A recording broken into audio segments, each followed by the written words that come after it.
আসসালামু আলাইকুম প্রিয় শিক্ষার্থীবৃন্দ, আশা করি তোমরা সকলেই ভালো আছো। ফরিদপুর ভার্চুয়াল স্কুলের পক্ষ থেকে তোমাদের সবাইকে জানাই স্বাগতম। আমি নিগার সুলতানা, সহকারী শিক্ষক, পিয়ারপুর সরকারি প্রাথমিক বিদ্যালয়, ফরিদপুর সদর ফরিদপুর। তোমাদের সামনে আজও হাজির হয়েছি আমি পঞ্চম শ্রেণীর বাংলা বিষয় নিয়ে।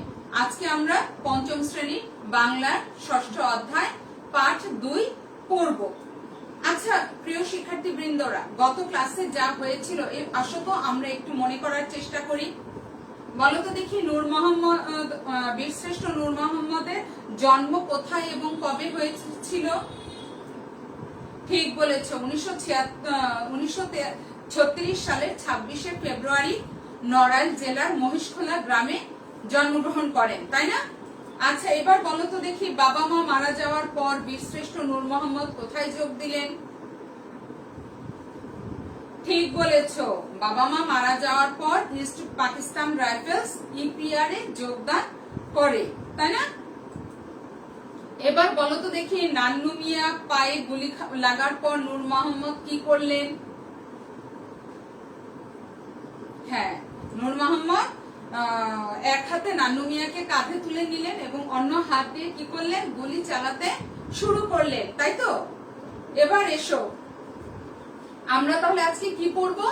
বীরের রক্তে স্বাধীন দেশের দ্বিতীয় পাঠটি আমরা আজকে পড়ব। তাহলে এসো আমরা একটু পড়ি। আমি পড়ি, তোমরা হাত দিয়ে মিলিয়ে নাও, ঠিক আছে সোনামণিরা? এরকমই আরেক যোদ্ধা বীরশ্রেষ্ঠ ল্যান্স নায়ক মুন্সি আব্দুর রউফ 1943 সালের 8 মে ফরিদপুর জেলার বোয়ালমারী থানার সালামতপুর গ্রামে জন্মগ্রহণ করেন। ছেলেবেলায় দারুণ দুরন্ত ছিলেন। তিনিও ইপিআর বাহিনীতে যোগদান করেন। মেশিন চালক হিসাবে সুনাম অর্জন করেন। মুক্তিযুদ্ধ শুরু হলে ইস্ট বেঙ্গল রেজিমেন্টের বাঙালি সৈনিকদের মতো মুক্তিযুদ্ধে ঝাঁপিয়ে পড়েন। দিনটি ছিল 8 এপ্রিল। ওই দিন মুক্তিযোদ্ধারা পাকিস্তানি নৌসেনাদের উপর আক্রমণ করবে। এজন্য তারা মহাছড়ির কাছে বুড়ির ঘাট এলাকার চিংড়ি খালের দুই পাশে অবস্থান গ্রহণ করে। পাকিস্তানি সৈন্যরা মুক্তিযোদ্ধাদের আক্রমণ করতে এগিয়ে আসে। সাথে নিয়ে আসে 7টি স্পিড বোট আর 2টি মোটর লঞ্চ। স্বল্প সংখ্যক মুক্তিযোদ্ধারা মৃত্যু ছিল অবধারিত, তবু মুক্তিযোদ্ধারা পালিয়ে যাননি। আব্দুর রউফ নিজেই দায়িত্ব নিলেন নিজের জীবন দিয়ে সবাইকে রক্ষা করার। হালকা একটা মেশিন গান হাতে তুলে নিয়ে গুলি ছুড়ে শত্রুদের রুখে দিতে থাকলেন। সহযোদ্ধাদের বললেন নিরাপদে সরে যেতে। মুক্তিযোদ্ধাদের আক্রমণে পাকিস্তানিদের 7টি স্পিড বোটই ডুবে গেল। বাকি লঞ্চ দুটো থেকে গুলি ছুটতে ছুটতে তারা পিছু হটতে থাকলো।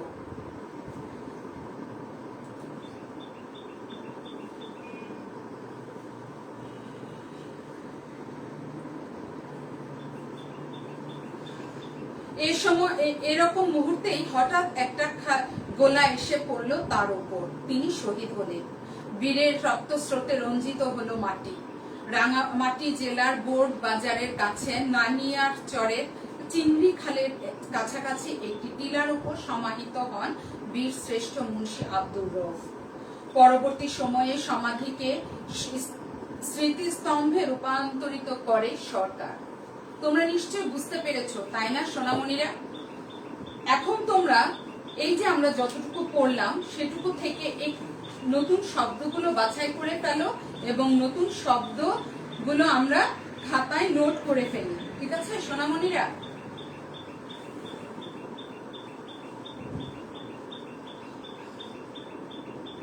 তোমাদের নিশ্চয় হয়ে গেছে, তাই না? নতুন শব্দগুলো বাছাই হয়ে গেছে। দেখো তো দেখি আমার সাথে তোমাদের শব্দগুলো মেলে কিনা। হ্যাঁ, দেখতেই পাচ্ছ এখানে আছে প্রবল, ক্যাম্প, সেনা, দমবার, অসীম, তুচ্ছ, সাহিত্য। এখানে প্রবল শব্দের অর্থ কি বলতো? হ্যাঁ, খুব বেশি। ক্যাম্প শব্দের অর্থ বলতে পারবে তোমরা? হ্যাঁ ঠিক বলেছো, সেনাদের থাকা জায়গা। সেনা শব্দের অর্থ হচ্ছে সৈন্য। দমবার অর্থ হচ্ছে আগ্রহ হারাবার। অসীম শব্দের অর্থ হচ্ছে সীমা নেই যার। তুচ্ছ অর্থ হচ্ছে মূল্যহীন। সাহিত্য মানে শুয়ে আছে। আমরা আরো কিছু নতুন শব্দ পেয়েছি, সেই শব্দগুলো আমরা মিলিয়ে নেই। বীর শ্রেষ্ঠ, বীর শ্রেষ্ঠ শব্দের অর্থ মুক্তিযুদ্ধে অর্জিত সর্বোচ্চ উপাধি। দুরন্ত শব্দের অর্থ চঞ্চল। যোদ্ধা শব্দের অর্থ হচ্ছে যিনি যুদ্ধ করেন। অবধারিত, যা নির্ধারিত বা যা হবে। শিপইয়ার্ড, জাহাজ নির্মাণের স্থান। বন্দর, সমুদ্র বা নদীর তীরবর্তী জাহাজ বা নৌকা বাঁধবার স্থান। আরেকটি জিনিস দেখো, এখানে আমরা অসীম, একবার কিন্তু আমরা অসীম পড়েছি, তারপরও আবার আমরা আরেকটি অর্থ আমরা দেখাচ্ছি। অসীম শব্দের অর্থ সীমাহীন। সীমা নেই যার এবং সীমাহীন দুইটা একই অর্থ। বিকল, অচল হয়ে পড়েছে এমন। আরো কিছু শব্দ আমরা পেয়েছি, সেগুলো হচ্ছে মেশিন গান। মেশিন গান শব্দের অর্থ হচ্ছে এক ধরনের স্বয়ংক্রিয় আগ্নেয় অস্ত্র। রুখে দেয়া, প্রতিহত করা বা প্রতিরোধ করা। রঞ্জিত, রক্তের প্রবাহে, রক্তস্রোতে, দুঃখিত আমি ভুল বলেছি, রক্তস্রোতে অর্থ হচ্ছে রক্তের প্রবাহে। রঞ্জিত অর্থ হচ্ছে রং করা হয়েছে এমন। সমাহিত অর্থ হচ্ছে কবর দেয়া। ঠিক আছে, এখন তোমরা কিছু দেখো, আমাদের পাঠের মধ্যে বেশ কিছু যুক্ত বর্ণ ছিল, তোমরা সেই যুক্ত বর্ণগুলো খুঁজে বের করার চেষ্টা করো।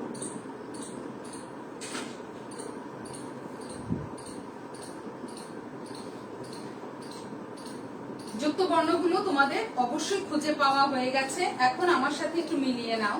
এখানে দেখো আছে 71, লঞ্চ, রঞ্জিত, স্তম্ভ, স্পিডবোট। এসো তবে আমরা এই শব্দগুলো, যুক্ত বর্ণগুলো ভেঙে নতুন শব্দ তৈরি করার চেষ্টা করি। 71-এ নতুন যুক্ত বর্ণ আছে তয়ত। এই তয়তকে ভাঙলে আমরা পাই ত যোগ ত। এই তয়ত দিয়ে শব্দ হবে মত্ত, সম্পত্তি। তারপরে লঞ্চ, লঞ্চে আছে ইয়োচ, ইয়োচ ভাঙলে আমরা পাবো ইয় যোগ চ, ইয় যোগ চ।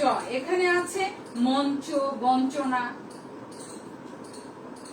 তারপরে আছে রঞ্জিত, রঞ্জিতে আছে হচ্ছে ইয়োজ, ইয়োজ দিয়ে আমরা নতুন শব্দ করতে পারি গুঞ্জন, পাঞ্জা, অঞ্জন। ঠিক আছে, স্তম্ভ, এখানে আছে ময়ভ, ময়ভ দিয়ে আমরা পাই হচ্ছে ম যোগ ভ। এটা দিয়ে শব্দ হবে সম্ভব, দম্ভ ইত্যাদি, আরো অনেক শব্দ হতে পারে। স্পিড বোর্ড, স্পিড বোর্ডে আছে শয়প, এই শয়প দিয়ে আমরা নতুন শব্দ পাই স্পঞ্জ, স্পষ্ট। এই শব্দগুলো আমরা পেয়ে থাকি। এছাড়াও তোমরা আরো নতুন অনেক শব্দ তৈরি করতে পারবে, এরকম অনেক শব্দ হয়। তোমরা এখন এই শব্দগুলো লিখে নাও।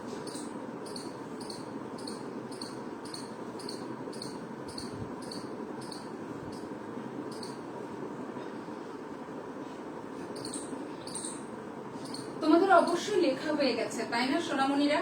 তাহলে এসো আমরা একবার আবার একটু ঝালাই করি, আমরা কি কি আজকে দেখেছি এবং কি কি আমাদের মনে আছে। ঠিক আছে সোনামণিরা? এখানে দেখো আমি কিছু শূন্য স্থান দেওয়ার চেষ্টা করেছি। এখানে আছে প্রথমে যে কিছু শব্দ দেয়া আছে, এই শব্দগুলো দিয়ে আমাদের এই শূন্য স্থানগুলো পূরণ করতে হবে। তো তোমরা ইচ্ছা করলে এগুলো লিখেও নিতে পারো বা স্ক্রিনশট দিয়ে রাখতে পারো। প্রথমে আছে পাকিস্তানিদের ড্যাশ স্পিডবোট ডুবে গিয়েছিল। কি হবে বলো তো দেখি? হ্যাঁ, এখানে হবে পাকিস্তানিদের 7টি স্পিডবোট ডুবে গিয়েছিল। ঠিক আছে সোনামণিরা? তারপরে আছে কি, মুন্সি আব্দুর রব ড্যাশ দিয়ে গুলি ছুটছিলেন। কি দিয়ে গুলি ছুটছিলেন আমাদের মনে আছে? হ্যাঁ ঠিক বলেছো, মেশিন গান দিয়ে গুলি ছুটছিলেন। তিনি ড্যাশ গ্রামে জন্মগ্রহণ করেন। বলো তো দেখি কোন গ্রামে জন্মগ্রহণ করেন? হ্যাঁ ঠিক বলেছো, সালামতপুর গ্রামে জন্মগ্রহণ করেন। তার সমাধিতে ড্যাশ স্মৃতিস্তম্ভে রূপান্তরিত করেন। হ্যাঁ কি হবে এখানে? হ্যাঁ এখানে হবে সরকার। এখানে সরকার স্মৃতিস্তম্ভে রূপান্তরিত করেন। আচ্ছা, সর্বশেষ আছে আমাদের মুক্তিযোদ্ধারা পাকিস্তানি দেশ উপর আক্রমণ করেছিল। কাদের উপর করেছিল? হ্যাঁ, নৌসেনাদের উপর। তোমরা সুন্দর করে তাহলে এগুলো লিখে নাও। মুক্তিযোদ্ধারা পাকিস্তানি নৌসেনাদের উপর আক্রমণ করেছিল। আমি আরেকবার তোমাদের সুবিধার্থে আমি পড়ে দিচ্ছি। পাকিস্তানিদের 7টি স্পিডবোট ডুবে গিয়েছিল। 2 নম্বর আছে মুন্সি আব্দুর রউফ মেশিন গান দিয়ে গুলি ছুড়েছিলেন। 3 নম্বরে আছে তিনি সালামতপুর গ্রামে জন্মগ্রহণ করেন। 4 আছে তার সমাধিকে সরকার স্মৃতিস্তম্ভে রূপান্তরিত করেন। আর সর্বশেষ 5 নম্বরটি আছে মুক্তিযোদ্ধারা পাকিস্তানি নৌসেনাদের উপর আক্রমণ করে। তোমরা ইচ্ছা করলে এটা লিখে নিতে পারো।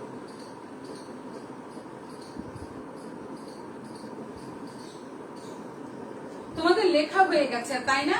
এবার এসো আমরা এতক্ষণ যে কাজগুলো করলাম সেগুলো আমাদের মনে আছে কিনা আমরা একটু ঝালাই করে নিই। বীরশ্রেষ্ঠ আব্দুর রউফের জন্ম কবে এবং কোথায় হয়েছিল তোমাদের মনে আছে?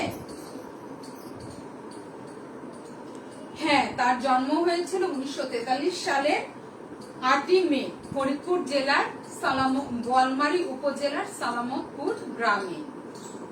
সুন্দর বলেছ তোমরা।